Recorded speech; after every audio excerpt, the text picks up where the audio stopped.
adult trip was a little different than any of the adult trips that we've done in the past, in that it was the largest group that we've ever taken at one time.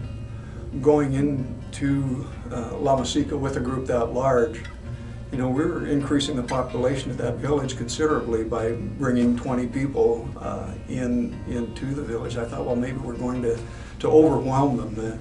Maybe they'll retreat back to their homes and they won't want to participate and they'll hide. But boy, was I wrong there too, because they came out in droves. Everyone jumped in, everyone helped. The amount of work that this team did was just mind-boggling, and we stress on and on, it's not about the work that we do in the village. It's not about the work, because that's going to get done.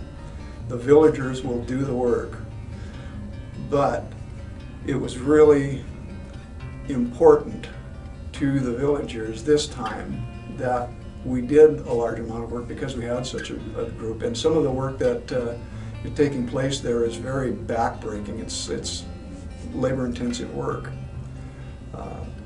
And I thought it was kind of funny in a way, because when we went to leave, a couple of the villagers came up to me, and they're always sad when they see us go, but this time they were sad, but yet in a kind of a comical way they were poking me and said, "Tom, do you really have to go?" It says, "We were getting so much done, do you really need to leave?" And so I was really happy to see that, and this trip was just an awesome experience for everyone involved. It's really been fun to watch that change as we've gone in and we've worked within the community, and we've seen them come together and build homes together, build water systems together, build latrines, build a school together so they can help their children improve. And one guy in particular, it's just been an amazing change in him. And his name is Isabel. He's a real, I guess, a man's man. He was kind of a macho guy, real tough, real stoic kind of person. As time went by, he was just kind of slowly being drawn into the community, and a little more each trip, it seemed, every time I was there.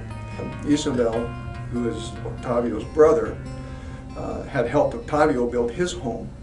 And then, of course, Octavio was helping Isabel get started on his, and it was just getting started. But as we went to leave, I shook Isabel's hand, and he gave me a full-on hug this time, and then had tears running down his face as we went to leave.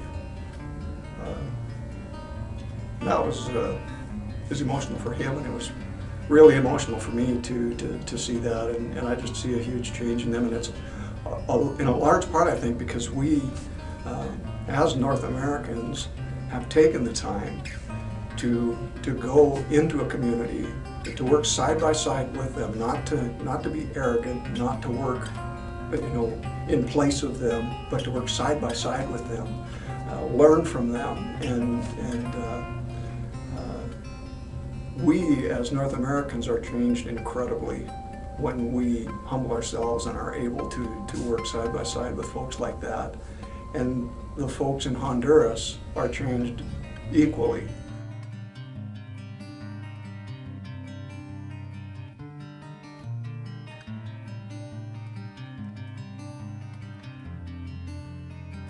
It was devastating. It was devastating to me personally. It was devastating financially. I felt that it was going to be a financial wreck. But at that point, I was mad. I felt like I was doing everything I could to follow God, and I was reading the Bible every day. I was studying. I was growing in my spiritual life, and yet when something like that happens, you can't help but be mad at God, and I truly was mad at God. I would drive up and down those roads and just screaming, why?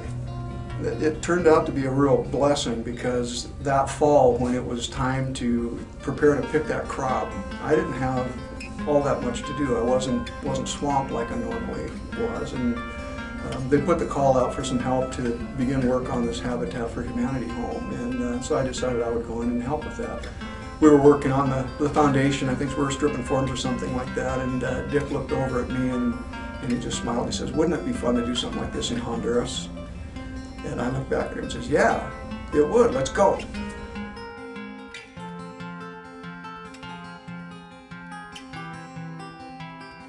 I just kind of wandered off into the jungle by myself, which is something you never do. Never do that. If you go to Honduras, never do that.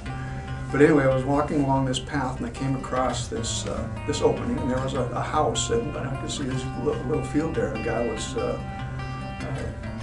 growing some vegetables there under some drip irrigation. And I could speak a little bit of Spanish, and anyway, I found him, and we got to talking and visiting, and as farmers do, we went out and we started digging in the dirt and kicking things around. And pretty soon I heard this noise up the trail, and Chet and the rest of the group were coming down the trail looking for me, and well, they found me, and we talked for a few minutes with the farmer, and then as we went to leave, the farmer asked if he could say a prayer for us. And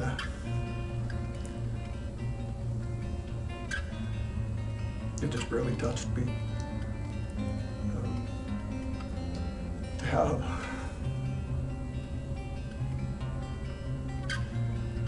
this person that I never knew prayed for my prosperity, my health, and he had nothing. And the switch flipped at that point.